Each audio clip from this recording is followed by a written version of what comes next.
दर्शक हो नमस्कार, शुभ सकाळ। आज 4 ऑगस्ट रोजीची सकाळी 6 वाजताची उजनी अपडेट आपण या व्हिडिओच्या माध्यमातून पाहतोय।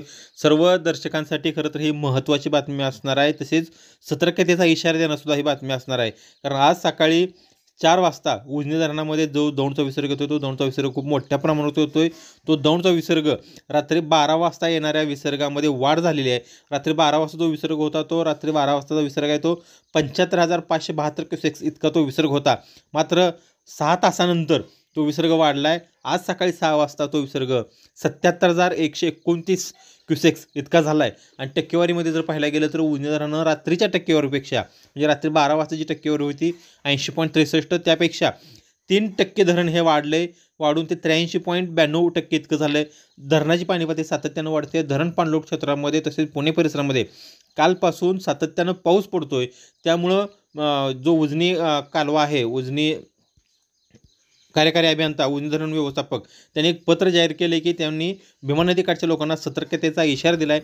कारण आज पुण्यामध्ये रेड अलर्ट सांगितला आहे। त्यामुळे जो दौंडमधून येणारा विसर्ग आहे, तो दौंडमधून येणारा विसर्ग हा वाढू शकतो। त्यामुळं उजनीतून हा फ्लो डिस्चार्ज केला जातो आहे, म्हणजे उजनीतून पाणी सोडण्याची प्रक्रिया कदाचित आज सायंकाळी किंवा उद्या सकाळपर्यंत सुरू होईल।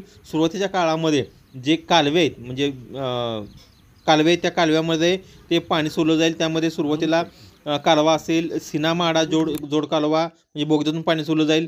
सीनामाडा उपसा सिंचन योजना, दहेगाव सिंचन योजना या माध्यमातून पूर नियंत्रण करण्यासाठी पाणी सोडलं गेलं जाईल। मात्र हे पाणी सोडलं आणि वरून येणारा जर पाण्याचा विसर्ग मोठ्या प्रमाणात वाढत राहिला तर उजनी धरणाच्या सांडव्यामधून सुद्धा कदाचित हे पाणी सोडलं जाण्याची शक्यता आहे। त्यामुळे नदीकाठचे जे शेतकरी आहेत, भीमा नदीकाठचे शेतकरी, त्यांना सतर्कतेचा इशारा देण्यात आलेला आहे। त्यामुळे नदीकाठच्या शेतकऱ्यांनी सुद्धा आता काळजी घेणं गरजेचं आहे। उजनी धरण अवघ्या 8 दिवसामध्ये हे उजनी धरणानं शतकाकडे वाटचाल केली दिसून येते। 26 जून रोजी उजनी धरण हे प्लसमध्ये आलं होतं। मात्र आज 4 ऑगस्ट जर आपण पाहिला तर 8व्या ते 9व्या दिवशी उजनी धरण हे शतकाकडे वाटचाल करत आहे। उजनी धरण आज 84% धरण या ठिकाणी आपल्याला भरलेलं दिसून येतं आहे। त्यामुळं उजनी धरण 84% धरण भरलं आहे। त्यामुळं आणखी विसर्ग वाढला तर त्यामुळे उजनी धरणातून पाणी हे सोडलं जाऊ शकतं। त्यामुळे नदीकाठच्या शेतकऱ्यांनी, भीमा नदीकाठच्या शेतकऱ्यांनी सतर्क राहणं खूप गरजेचं आहे। त्या उजनी धरणाच्या काही अपडेट, त्या अपडेट आम्ही त्यांचा या माध्यमातून प्रयत्न करतोय। त्या अपडेट पाहण्यासाठी तुम्ही आमच्या चॅनल लाईक करा, शेअर करा आणि सबस्क्राईब करा।